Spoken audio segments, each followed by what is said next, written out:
It's time for the Rick Smith Show. Now, here is the voice of the working class, Rick Smith. And welcome, brothers, sisters, working class heroes. This is the Rick Smith Show.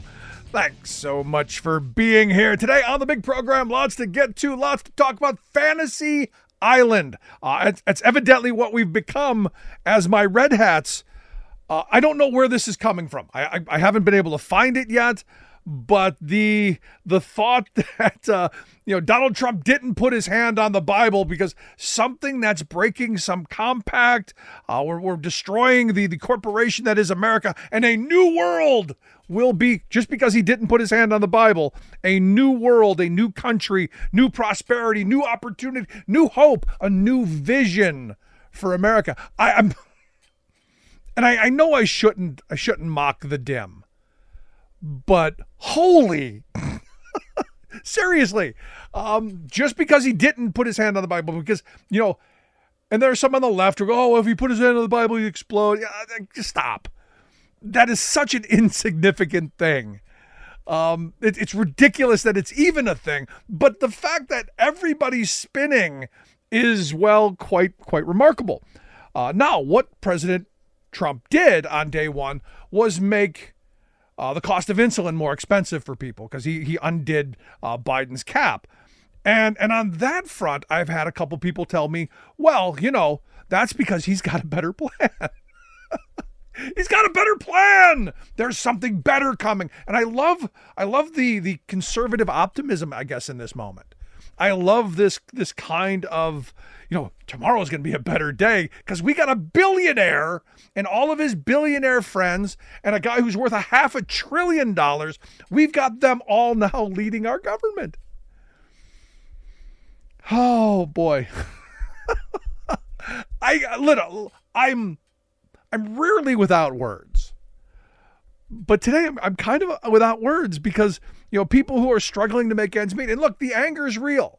The prices are too high. The wages are too low. People are struggling to make ends meet, keep a roof over their heads. Rents are crazy. Car insurance is crazy. All of this stuff is crazy. Corporate America is robbing us blind. And now the people who are stealing from us, it's like putting Bonnie and Clyde in charge of Citibank. It's like the bank robbers now are, we've already done that. They're the CEOs. Never mind. There are no more Bonnie and Clydes. There are no more bank robbers. They just became CEOs. And they don't have to steal from the bank. They just steal from us, the people who put money into the bank. So I guess we've come full circle. But I got this fantasy email, and I've heard this a number of times, and I've kind of just, I've dismissed it because it's ridiculous. But this fantasy that has been presented to me is now that Elon Musk is in charge, now the Doge boy is at the top of the heap, the president's right-hand man, that we're going to go to something called universal high income. Now, you may remember we had Andrew Yang on this program a long time ago where he talked about universal basic income to meet your basic needs, even though $1,000 a month was not going to get anywhere near there. Elon's talking about basic, universal high income. Everything you want, whatever you want. There'll be more goods and services. There'll be more everything. Glutton yourself to death because we have the land of plenty. We have so much. Now, what's interesting to me, and I guess the weird part, is the guy that Trump has nominated for Treasury Secretary is pushing tax cuts for Elon Musk, but not talking about minimum wage increases for workers. So I guess we're going away from trickle down. No, just give it to all of us. And once we have it all, because what Elon's talking about is straight up welfare. And yeah, I've heard him talk about this a bunch of times. And it's one of these things where you go, do you think everyone can live like you do? Do you think everyone's got the context to get government contracts just handed to them? Do you think everyone was born to the parents of emerald miners? Not miners. That's a misstatement. They weren't miners. It's not like they were down there with a pick and a shovel. They owned the mine. other poor people went down and worked in the mine and created enormous wealth that they didn't get to keep. So excuse me if I'm a little leery of this fantasy that now that Elon Musk is in charge, we're going to have universal high income. Because here's the thing. This is the part that, where the fantasy gets quashed.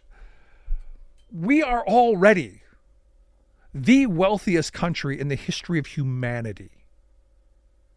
There's enough wealth right now to go around to make sure everyone has a roof over their head, food on the table, clothes on their back, opportunity to education, opportunity of healthcare. There's enough. It's just our billionaire and trillionaire friends are like, no, there's not. No, not for you. There's enough. We could pay workers better. We could raise the minimum wage. But as I said, Trump's nominee for Secretary of Treasury, no interest in raising the minimum wage, but interest in cutting taxes on the billionaires and the corporations. I think that speaks a lot. Now, I go back to this fantasy, because I guess a lot of what you see on the right is fantasy. That this guy, who has shown no inclination to care about working people in the past, in fact, has done his foolhardy best to screw them over every chance he gets, that somehow this is going to be the guy who leads us to the land of milk and honey. This is going to be we're going to nirvana. Utopia is just around the corner, and there'll be a giant gold T. It's dangerously weird, but here we are. Now, the weird thing for me is that I watched the video, I watched the speech that Trump gave, and you pan through the crowd, and there are a lot of working class people in that crowd. A lot of people who spent money they really might not have had, didn't have the disposable income to go there, but got there anyway. And we're left to not be able to go to the inauguration because, hey, we got to go inside because it's cold. Those people, they believe. They're the believers. They believe that this guy is going to somehow make their lives better. They've put faith in someone like Elon Musk, who is telling them, you're gonna live like me. You're gonna all live like kings.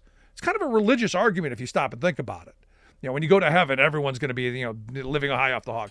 But we're going to be able to do it here now because of our Savior, Donald Trump and Elon Musk.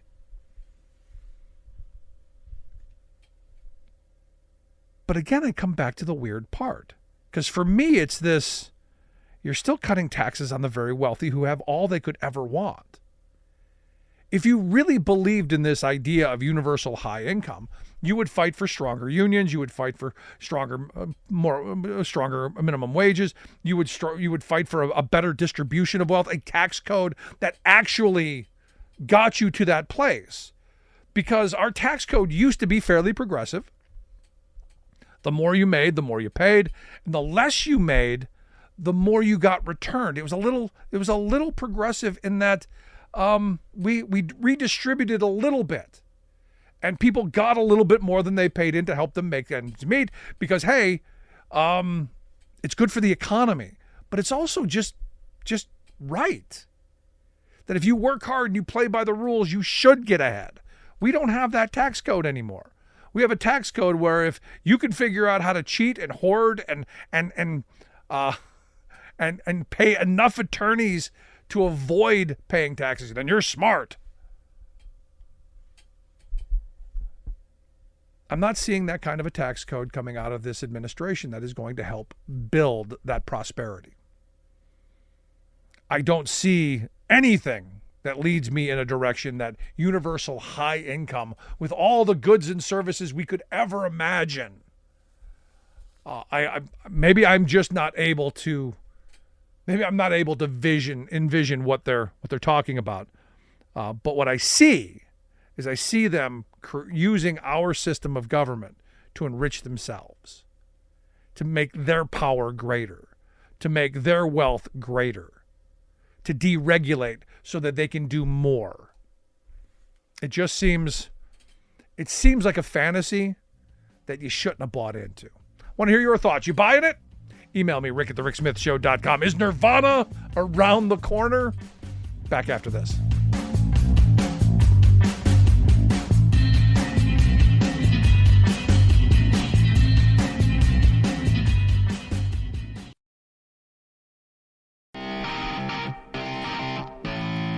Welcome back to the Rick Smith Show. Now, here is Rick Smith.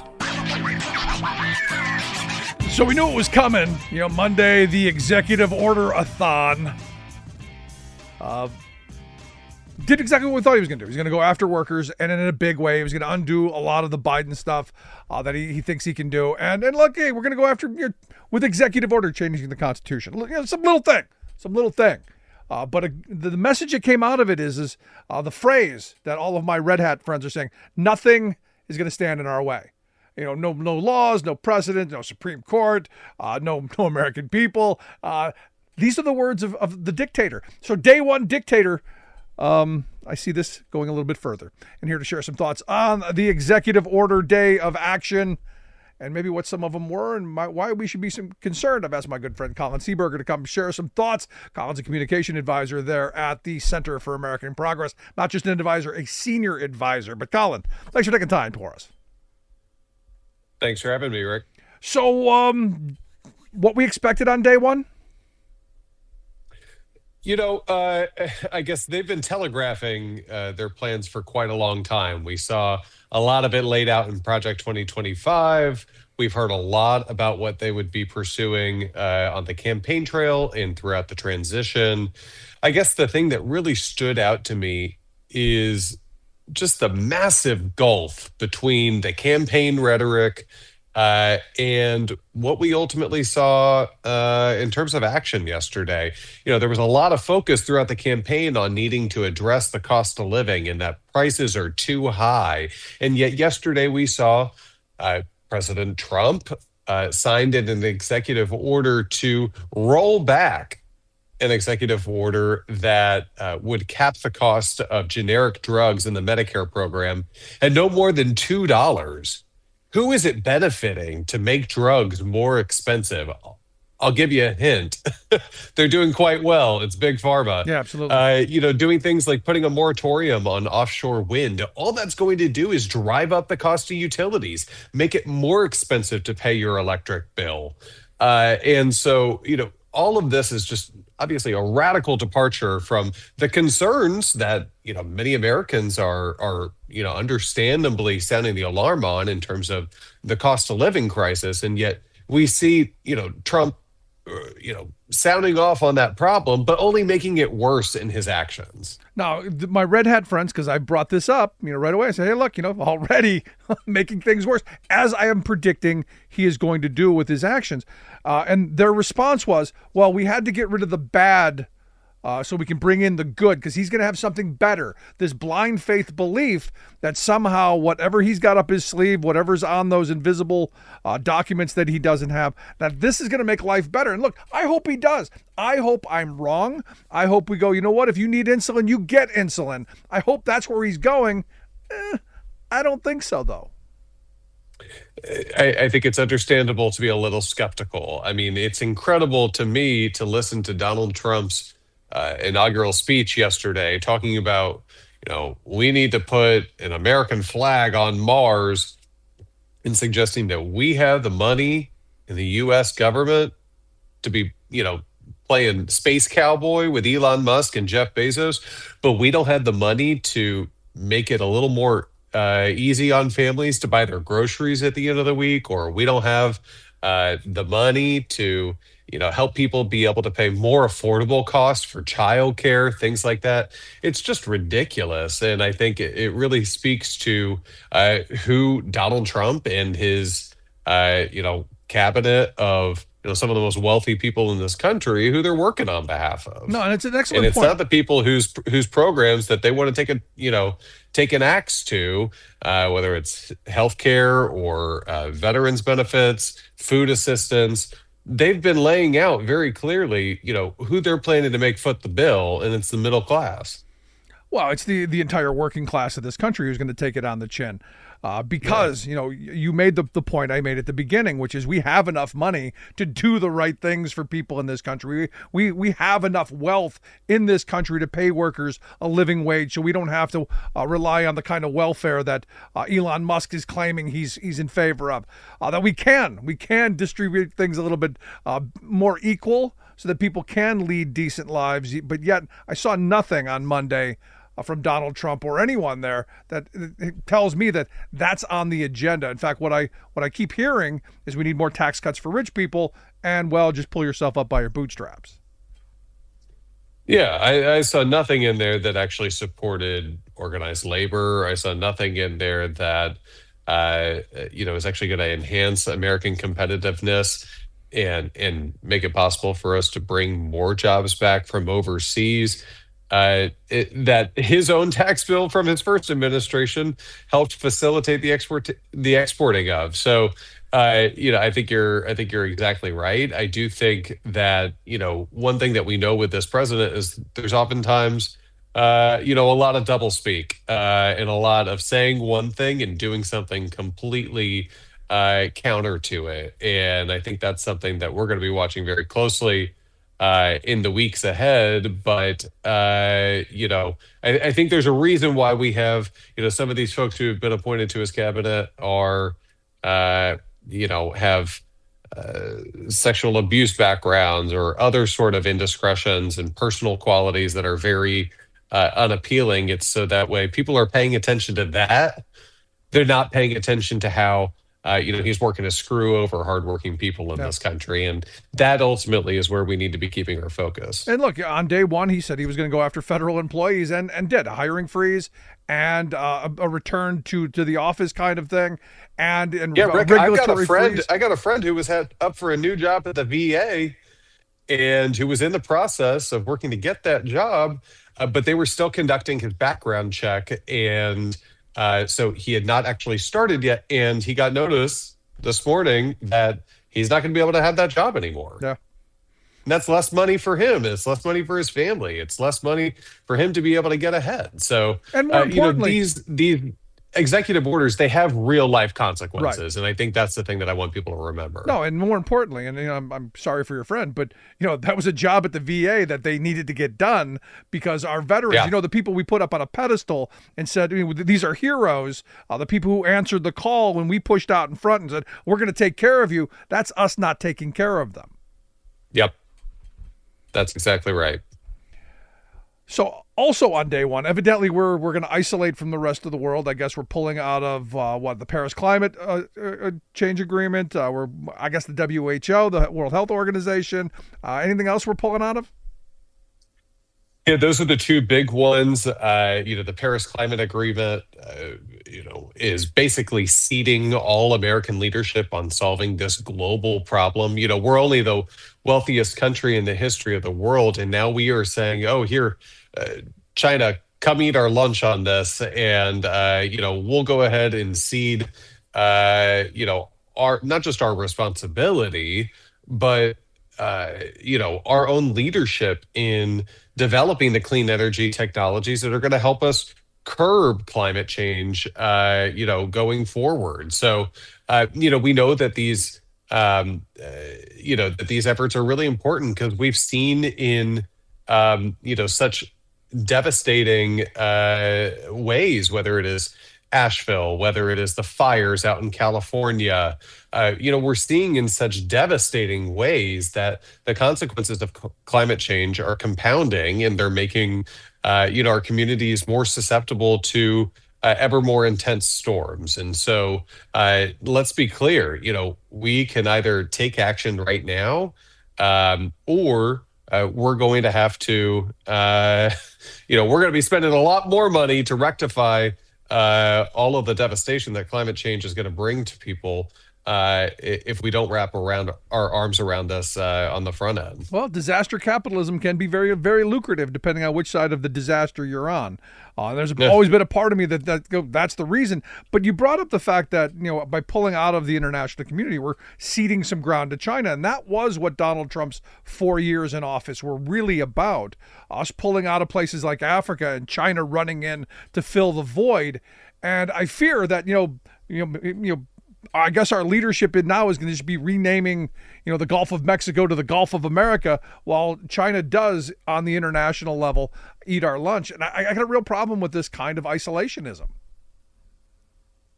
Yeah, I mean, look, I think that people in this country, I think, understandably, are feeling squeezed, right? And they want a government who is focused on, making it a little easier for them to get by, and they want a government that's going to invest in their futures, and that's why, I think it's understandable for people to, be expressing some desire for a recommitment from their government to their own way of life and their own ability to get by.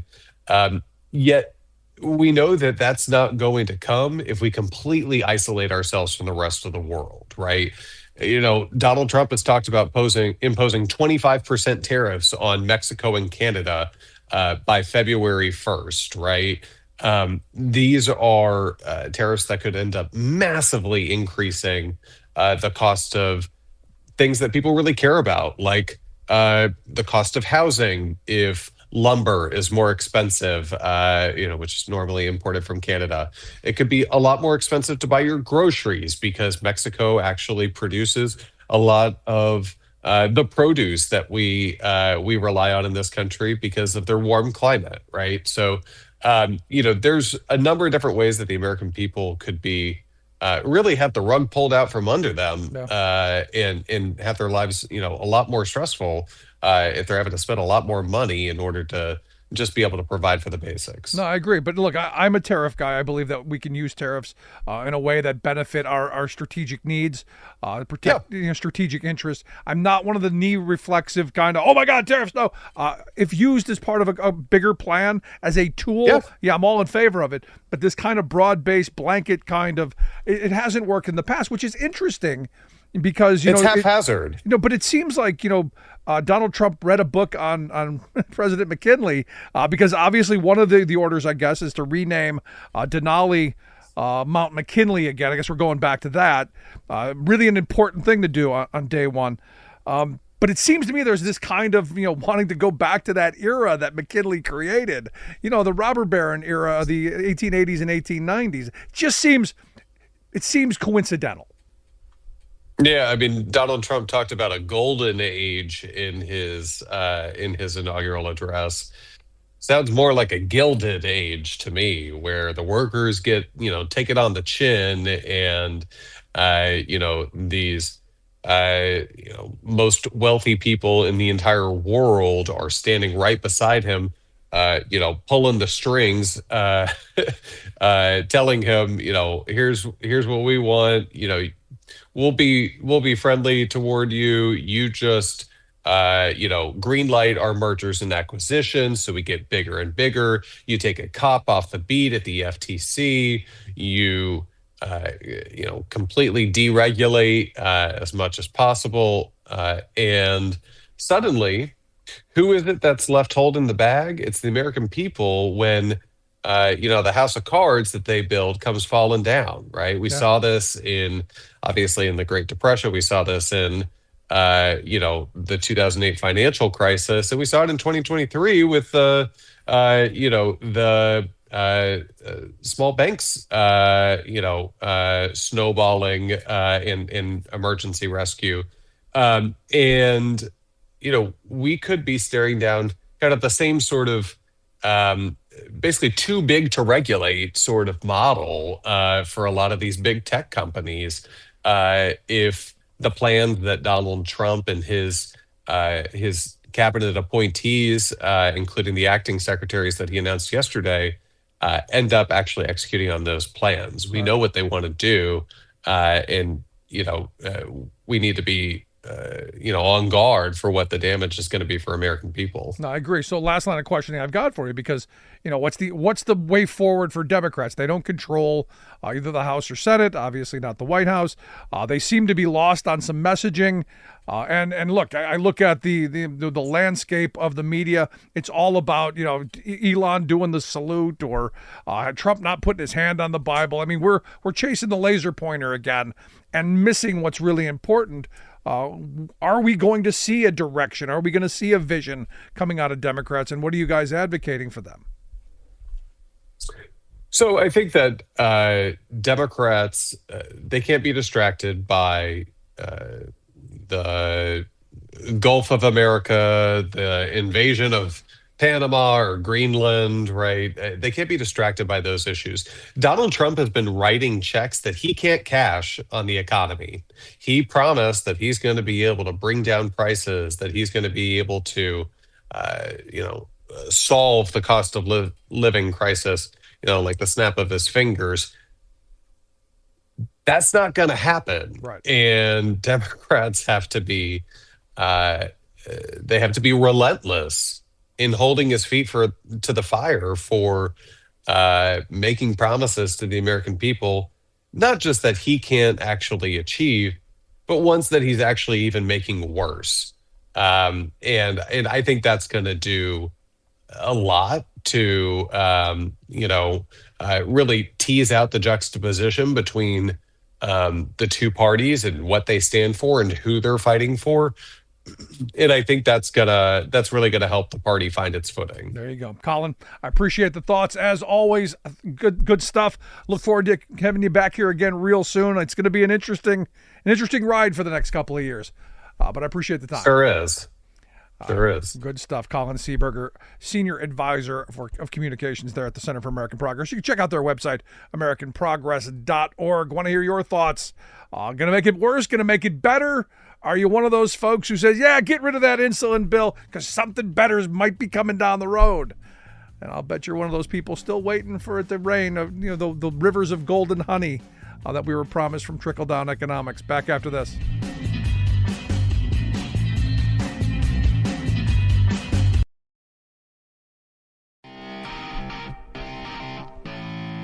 Welcome back to the Rick Smith Show. Now, here is Rick Smith. So a lot of my labor friends are asking, hey, what's the way forward? Everyone's afraid with the new administration coming in that labor is going to be front and center under attack. That, most of labor kind of did back Kamala Harris. So the thought is Donald Trump's going to go after them. How do we organize in the new world? Well, I look at what they did in Colorado. Back in 2022, they passed this Colorado Collective Bargaining Act that gave the public sector employees in that state the ability to collectively bargain for the first time, I understand, in the state's history. And at the state level is where we're going to have to spend a lot of time. But this is kind of a big deal, this Collective Bargaining Act in Colorado. And this week, you had the biggest win in the history of this act, and that's why I have asked Catherine Lehman to come talk with us. She is the bilingual Pearl Program Coordinator with Boulder County. They have just won the biggest election under this legislation. That's why I've asked Catherine to come join us. Catherine Lehman, thanks for taking time for us. Thank you. Glad to be here. So walk me through, how did we get here? Yeah, so, I began with Boulder County about a year ago, and right away joined in the efforts of our union organizing committee. Those folks have been working on this for some of them about 3 years now, so it's been a long time in the making. And this past week on January 16th, we finally won our election. So the Boulder County Employees Union under CWA, Communication Workers of America, will now represent 1,419 workers. We won the vote 442 to 221, so 2-1. Big victory, a lot of votes to count. It was a huge effort. It was a month and a half long election. All took place by mail.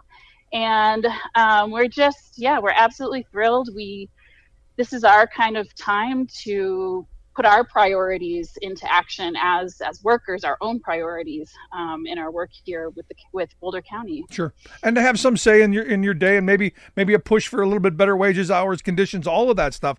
The kind of things that built a prosperous working class in this history, in this country. So So did the county put up a fight? Was this contentious?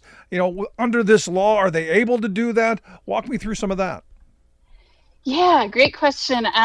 We're excited to be able to finally work together with the county at the bargaining table after this whole process. But yeah, we first filed our petition. We collected our card signatures. We had a third of our bargaining unit sign cards in support of this. We filed that April 1st, and our election didn't start until mid-December.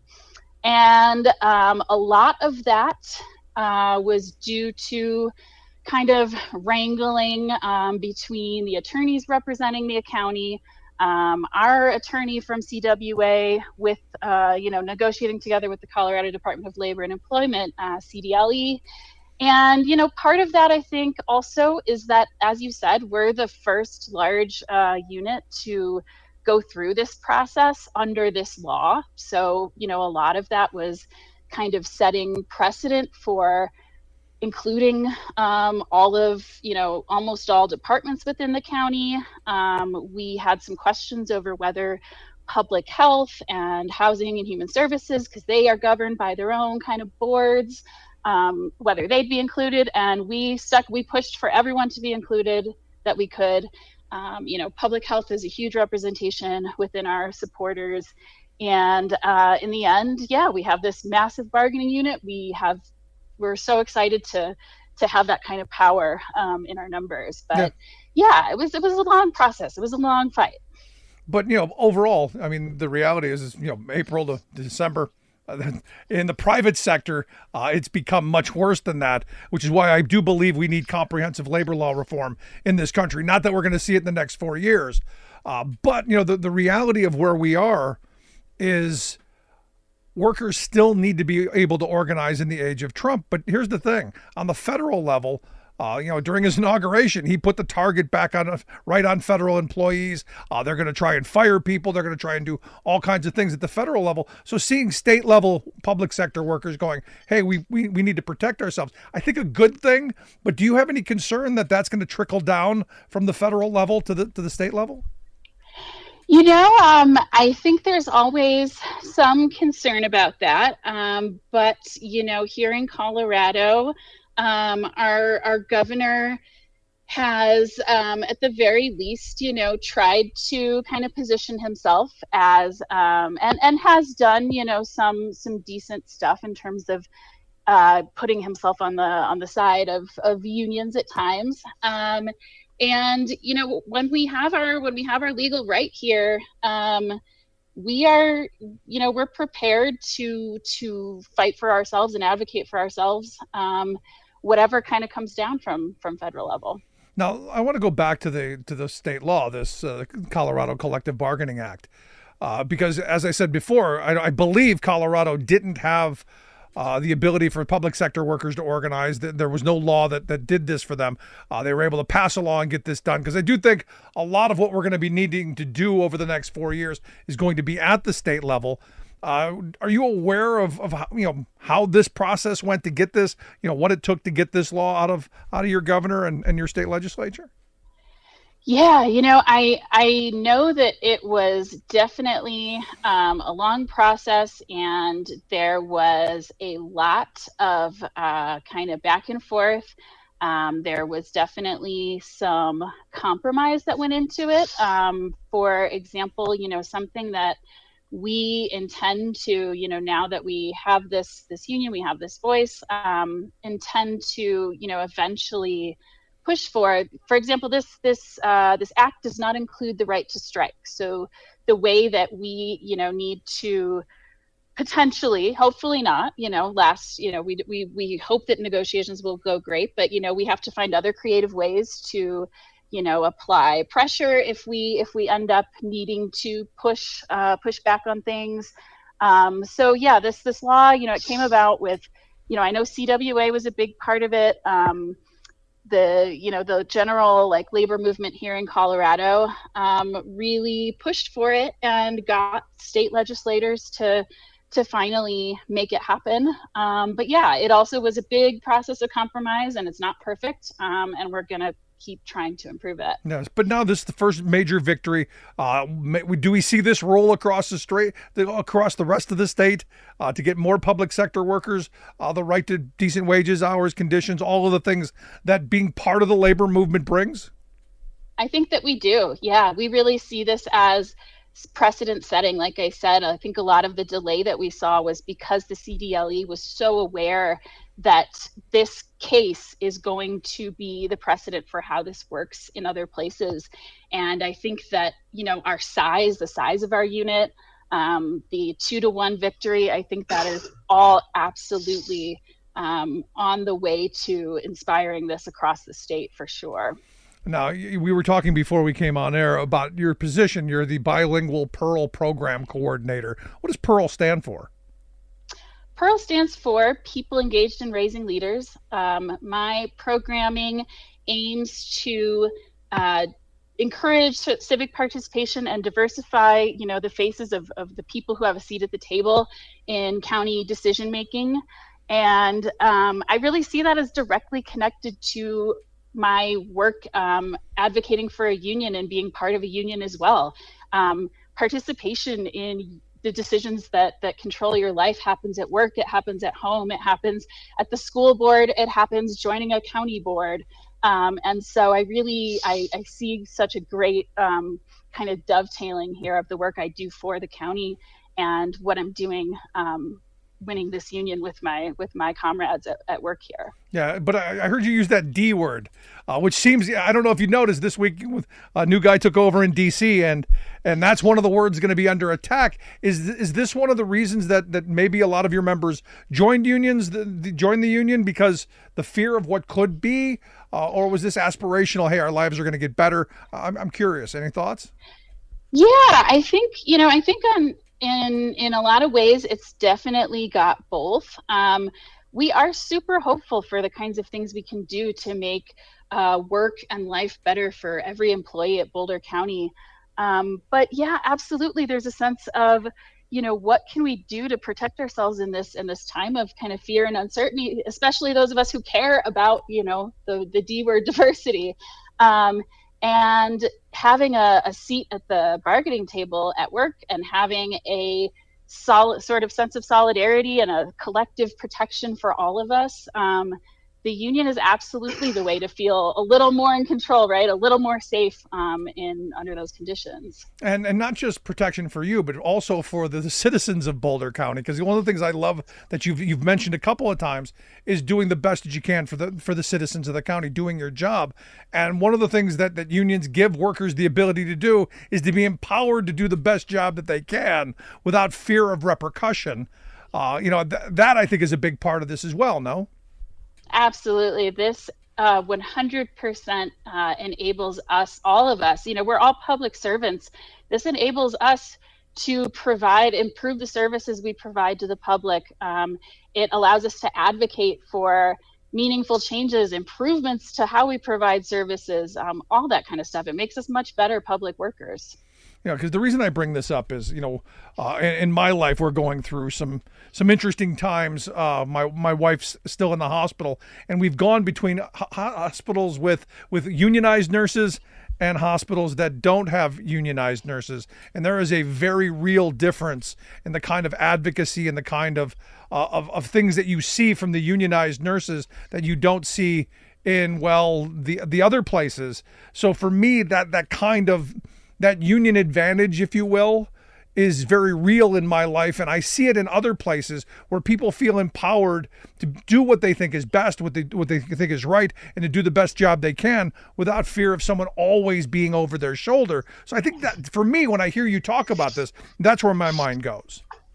Yeah, absolutely. It allows us, as employees to, when we see something that needs to be improved, to stand up for making it better without fear that, somehow that is going to have repercussions for your job. Another part of that too is, Boulder County has a large Spanish-speaking population. Many of our workers are bilingual, and one of our goals is to make bilingual pay more equitable. People who are using these skills on a daily basis and are doing extra work by, a caseworker goes to someone's house, does their work in Spanish, goes home, translates their notes into English.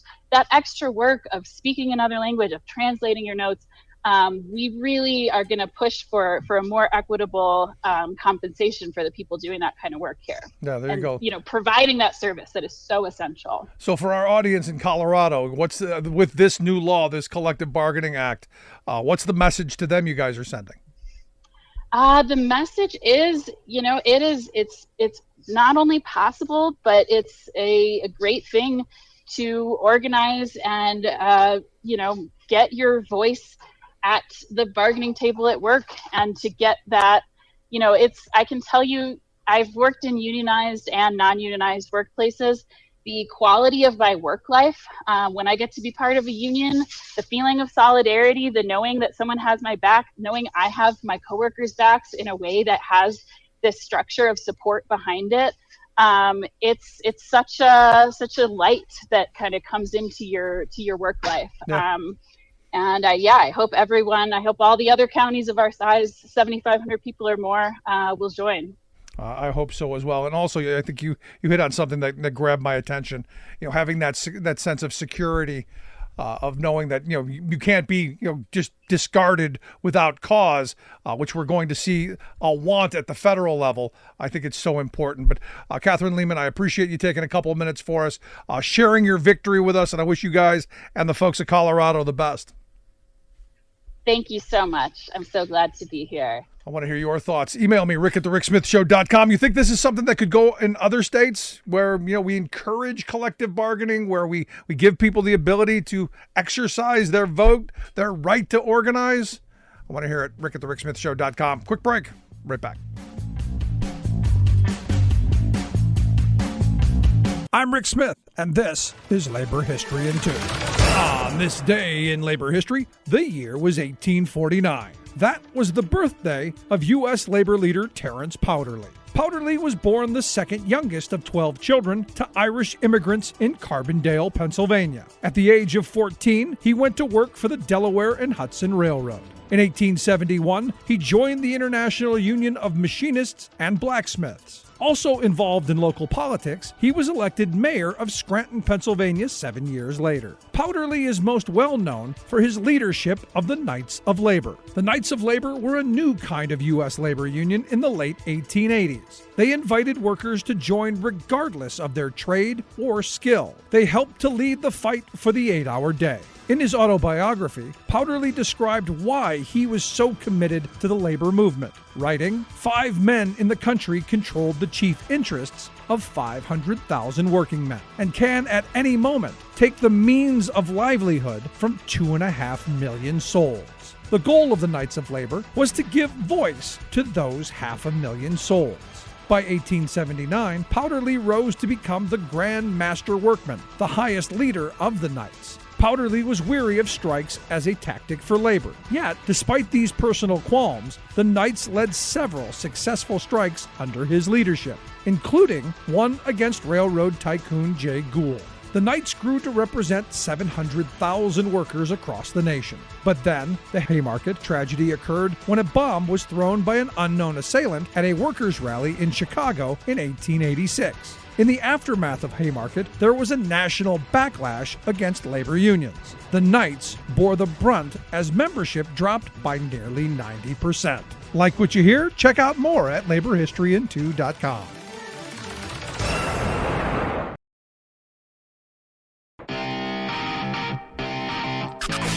You're listening to The Rick Smith Show, where working people come to talk. So, just talking with Catherine Lehman about their big organizing victory in Boulder, Colorado. And look, Colorado seems to be the hotbed of labor activity as you're seeing people, even in this new era of Trump saying, look, we want better wages, hours, conditions. We want better opportunities for ourselves, our children, the future. We want a say at work. We want a lot of the things that my grandparents' generation built and that we've kind of taken for granted over the years. Saying, no, it's about time we go back and do this. And here to share some thoughts on what's going on in Denver, I've asked Jade Kelly to come talk with us. Jade is, am I getting this right, a model, an icon, a member of the university staff at Colorado University Boulder, also president of CWA Local 7799. Jade, thanks for taking time for us. Absolutely, and thank you for not abbreviating my all my titles. Model, icon, president. It's a lot I'm carrying underneath my belt, and I appreciate it. It's an important task to be a model and an icon as well as the president of someone out there championing workers' rights. So tell me, what's going on in Denver? We heard what was going on in Boulder. What's going on in your neck of the woods? Yeah, so we just won in Boulder, as Catherine shared. And, I think it's really a shining example of how when workers are band together to demand recognition and a collective voice, even in a city like Boulder that has, often actively fought against any policies or practices that protect workers, increasing any wages or meaningfully better our lives as working people, that we can fight and we can win. And these wins prove that when workers organize, we don't just change our workplaces, we change history. And so we just won in Boulder, but just a couple of months ago, we won in Denver. And I think it really shows how worker power isn't built in these silos, but it's a momentum, and that we can really build worker power across coalitions. So with CWA Local 7799, it's not just one union, but a collection of unions. We have UCW Colorado, a union for faculty, staff, graduate, and undergraduate workers at CU at all 4 campuses in Boulder, Denver, Colorado Springs, Anschutz, as well up at North and South in Colorado State University. We also have 5 other unions, UC Health Workers United, Denver Health Workers United, Denver Public Library Workers United, Pikes Peak Library Workers United, and the Defenders Union of Colorado. And I think one thing we saw was all of us coming together, we can pass big change, even when we don't have strong labor laws for the public sector here in Colorado. And what we did in Denver is we passed Denver collective bargaining, and it's the strongest version of collective bargaining in the state. Includes things like strike rights, doesn't limit what workers are allowed to bargain on. And the best part is voters approved it 2-1. They showed that the public support for collective bargaining is a fundamental right, and that unions are popular. Democrats, independents, Republicans all voted for this measure, and really showed that unions can win. No, as I've been saying for a long time, if you want to reunite this country, reunionize it. Give people the ability to fight for wages, hours, conditions to make their lives better. That's a unifying thing. That's something that moves us forward. And look, Republicans, Democrats, the people who are angry have a reason to be angry. We've been getting screwed for 40 years of bad policy, bad trade deals, all of this stuff. It'd be nice to have someone fighting on our side for a change. But, I look at what you just said here ago. You said a second ago, this Denver collective bargaining thing, you took it straight to the voters. How did you do that when most laws emanate out of the state legislature? Yeah, well, we did a 2-path approach because we really wanted to make sure that we, got the strongest version we could. And so we introduced both a proposal in the city council as well as did signature collection to make sure that we got this on the ballot. And doing that in Denver is really difficult. But I think doing that 2-prong approach did really 2 different things. One, it allowed us to go to different city council members, to the mayor, and say, well, we don't have to accept your deal. We have this signature collection on this other side. But then it also allowed them to really get behind this because they didn't want to miss out on a big win like this. And so it not only gave us a ton of leverage, but it really brought in allies that we might not have otherwise gotten. And not only did we get our version of collective bargaining passed through the city council, but we got a unanimous vote, which is honestly unheard of, especially when it comes to labor rights, especially when it comes to public sector labor rights in the state of Colorado. It was a huge win, and I think it shows just some of the power we've been able to build in just 4 short years. Yeah, especially in this day, Jade, where you've got a guy who ran for president and is now sitting in the Oval Office, who ran on abusing federal workers, who ran on firing federal workers and public workers. So to me, this is good news. because maybe the narrative that's being spun out there is not correct. Yeah, and I think it shows that Donald Trump is not the only one with power. We built CWA Local 7799 for this moment, to withstand an anti-union president, to stand united against oligarchs with unlimited access to capital, to show that true power rests with the workers who recognize our own power comes with solidarity with each other, to love one another, and to demand justice for our entire community. And, Trump may have championed policies for favoring wealthy and well-connected, but our union shows that real democracy starts in the workplace. Every election we win, every worker we organize is a step towards dismantling that oligarchy. Now, diversity is going to be an ugly word here for the next 4 years. But, as we were talking during the break, you had mentioned how diverse your membership is. You're talking about doctors, you're talking about lawyers, you're talking about people who answer phones, you're talking about a wide array of working people. And I know we love to divide ourselves into middle class or upper whatever. But if you punch a clock and you earn a paycheck, you're a working class person. And that kind of solidarity from doctors on down to dishwashers, I think, is an important thing to talk about. Yeah, absolutely. And so, as you mentioned, we've organized across healthcare. We've organized across higher education, across public libraries, public defenders, and now county workers. And it shows that we can move past these arbitrary job classifications that have largely been used to divide us. And we see ourselves as public sector workers. And even more than that, we're public sector workers who fight for the public good of our community. Our union doesn't just fight for our members. We fight for everyone in our community we serve. Better wages and better working conditions leads to higher quality services for our patients, patrons, students, and clients. We've seen that smaller class sizes leads to better education for our students, or a fully staffed hospital correlates strongly with better patient outcomes.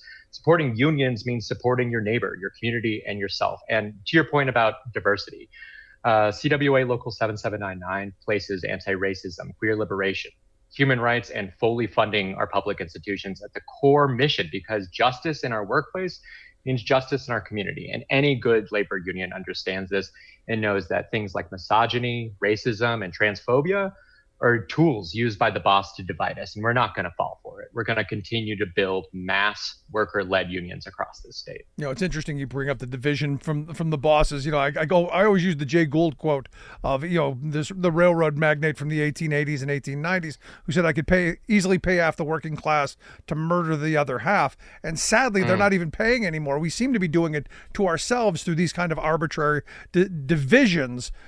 Do you see an opportunity coming in the next months, years, where what you've done in Denver and across Colorado, that maybe spreads across the country, where we're starting to localize labor organizing and localize this kind of solidarity once again, like we did, 100 years ago? Absolutely. I think we've seen a new, growing, revitalized labor movement here in Colorado, and it's because we have moved past just, and not that it's not important, but just moving past just like getting a raise or just about wages. But we're really about fighting for the public good, and we're bringing in the community. We're going to churches. We're going to the drag bar. We're going to places where people are at, and really building that whole worker organizing model that is really we saw succeed in the 30s. And it's interesting you keep going back to it, because we really do the same thing, even though we have been a more robust union, mostly organizing through Zoom, founded during COVID. We saw that, in the 1930s, the height of worker power in this country was when they just had a spreadsheet of all the workers in their workplace, and they went and talked to each and every one of them. And we build that into our core, that every single member is an organizer, that they are responsible and empowered for building their union. And the only way to do that is to convince their coworkers to join, to stand up, to fight for dignity and fair wages and union recognition. And that same fight that existed in the 1930s, the same fight that fought that Dr. King's final campaign happened before his assassination, where he stood with striking sanitation municipal workers in Memphis, Tennessee, is the same one we see today, where we're fighting for strong unions for public sector workers in Boulder County Employees Union, especially with our big win this past Friday. No, we were fighting for dignity, respect, and decent wages, hours, and conditions. It doesn't get more complicated than that. But Jade, I appreciate you coming on, sharing some thoughts with us. Congratulations, great work. Keep it up. I hope you'll come back and talk to us again as you reunite the world. Right back at you. And thank you for having us on. We really appreciate it. Thanks so much. And it's great to talk to a model and an icon at that. Jade Kelly, thanks so much.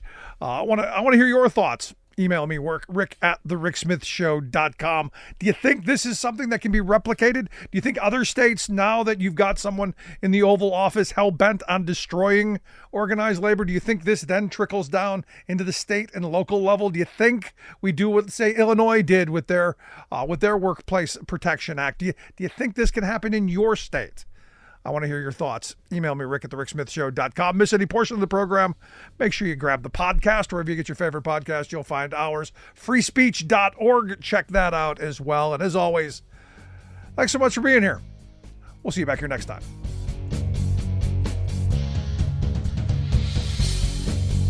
You've been listening to The Rick Smith Show. Email Rick at rick@thericksmithshow.com. Until next time, this has been The Rick Smith Show, where working people come to talk.